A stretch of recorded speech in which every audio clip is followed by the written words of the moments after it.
오늘은 여호야다가 살아있는 동안에라는 제목으로 말씀을 증거하겠습니다. 요아스가 이제 왕이 나옵니다. 그러나 요아스가 왕이 될 때의 나이가 불과 7살에 불과했어요. 여러분, 7살짜리가 뭘 할 수 있겠습니까?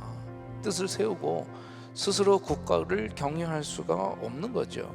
그래서 사실상 요아스가 왕이 되었다고는 하지만 스스로 왕권을 행사하기까지는 많은 시간이 필요했다는 거죠. 자, 그런데 11장에서 요아스에 대해서 어떻게 평가하고 있느냐? 하나님과의 언약을 새롭게 하고 그 결과로 백성들이 즐거워했으며 성이 평온했다라고 말하고 있다라는 거예요. 그렇다면 누가 과연 숨은 공로자였는가라는 겁니다. 바로 여호야다를 믿음으로 잘 가르쳤던 여호세바와 여호야다의 공로라고 얘기할 수가 있는 거죠. 요아스가 정치적으로나 신앙적으로나 어떤 칭찬을 받을 만한 일을 할 수 있었던 이유는 다름 아닌 이 여호야다 때문이었다는 거예요. 신앙의 사람이 또 믿음을 끌어줄 사람이 늘 그 옆에 있었기 때문이라는 거죠. 그런데 문제가 뭡니까? 여호야다가 살아있을 동안에만 그랬다라는 거예요. 하나님의 율법대로 살겠다고 했던 요아스 왕과 그들의 백성들이 그 모든 언약을 깨트리고 다시 우상 숭배에 빠지게 되더라는 거예요. 이제 유다 방백들이 와서 왕에게 절하면서 이야기를 합니다.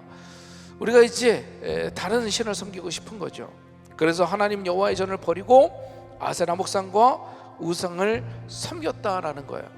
그 죄로 말미암아 진노가 유다와 예루살렘에 임했다는 거죠. 요아스의 고모부였던 여호야다는 요아스가 어릴 때 충분히 왕노릇할 수 있었어요. 마음만 먹었다면 권력을 휘두를 수 있었죠. 그런데 그렇게 하지 않았다라는 거예요. 오히려 요아스가 옳은 길을 갈 수 있도록 붙들어주고 자신은 지켜서 권력에 빠지지 않게 했다라는 겁니다. 요아스의 축복은요, 그런 사람이 곁에 있었다라고 하는 거예요. 그런데 요아스가 그것을 축복으로 여기지 않았다라는 거죠.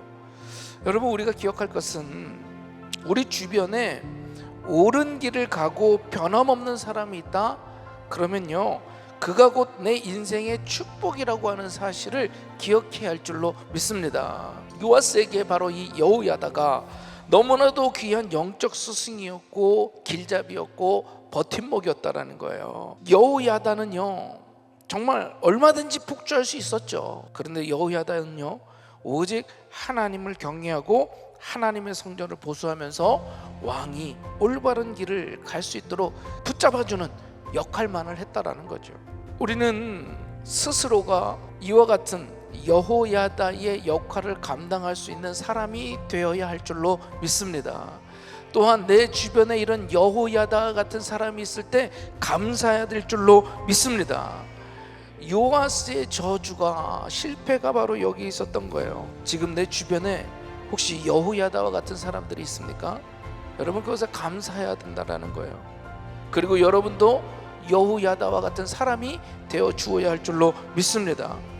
좋은 영향력을 나눠주고 죄가 자라지 못하도록 여러분들이 방파제가 되어 주셔야 된다는 거예요. 우리가 그것에 대해서 항상 감사하면서 나 또한 그런 영향력을 끼치는 믿음의 사람으로 또 많은 우리 성도들을 돌봐주는 사람으로 살아가고자 결단하는 오늘이 되었으면 좋겠습니다.